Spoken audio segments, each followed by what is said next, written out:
Ketiga orang ini tidak menyadari jika di belakang mereka ada sesosok harimau besar dan berapi. Mereka pun merasakan hempasan angin dari hidung harimau tersebut, dan harimau yang marah itu pun langsung menerkam mereka. Ini adalah seekor harimau api ponik, dan siapapun yang berhasil menyerap energi dari harimau tersebut, orang itu akan mendapatkan jurus langit dan bumi. Saat harimau ini akan mencengkram dua teman Lindong, Lindong pun langsung menghadang harimau itu dan kemudian mengeluarkan jurus tinju api miliknya. Dia juga mengeluarkan 100 butir pil yang kekuatan, yang dapat meningkatkan kekuatannya 100 kali lipat. Ditambah lagi kekuatan jurus tinju api legendaris yang ia pelajari saat ia di dalam gua. Dengan pukulan sekeras itu, maka Lindong pun dapat mengalahkan si harimau api. Dan harimau api itu pun kemudian berubah menjadi sebuah pil mutiara kekuatan yang bisa membuat penggunanya menguasai jurus ilmu langit dan bumi. Dan pil ini akan membantu Lindong untuk mengalahkan Leibo. Namun tiba-tiba muncul harimau api lain, dan ternyata itu adalah anak dari harimau api yang telah dikalahkan oleh Lindong. Lindong kemudian meminta adiknya untuk menangkap harimau api itu di dalam tas ajaibnya, karena suatu saat nanti pasti mereka akan membutuhkan kekuatan dari harimau api tersebut. Di sisi lain sudah diumumkan jika pemenang dari kompetisi babak pertama adalah Lei Bei.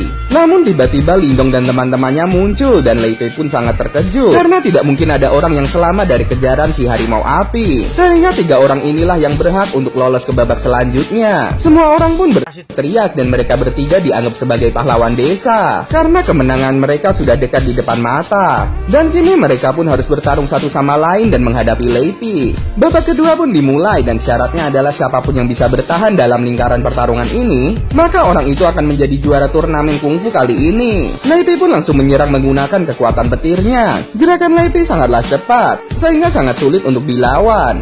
Lindong kemudian mengeluarkan jurusnya lagi, sama seperti saat ia menghadapi si harimau api. Dan dengan jurusnya ini, dia pun langsung bisa mengalahkan Lei Bei dengan mudah. Lindong pun akhirnya berhasil menjadi juara turnamen kali ini beserta kedua temannya. Semua orang pun bersorak karena dia dianggap sebagai pahlawan. Namun tiba-tiba saja ada sebuah anak panah yang melesat dan menyerang Lindong. Ternyata itu adalah ulah dari Mu Liusang, temannya sendiri. Semua orang pun terkejut, dan Luo Kang pun juga marah karena menganggap Mu Liusang ingin mengambil hadiahnya sendirian. Namun tiba-tiba saja Luo Kang ditendang oleh Lindong dari belakang, sehingga dia pun keluar arena dan dinyatakan kalah. Keluarga besar Luo pun marah dan menganggap Lindong sebagai pengkhianat karena ingin mengambil hadiahnya sendirian.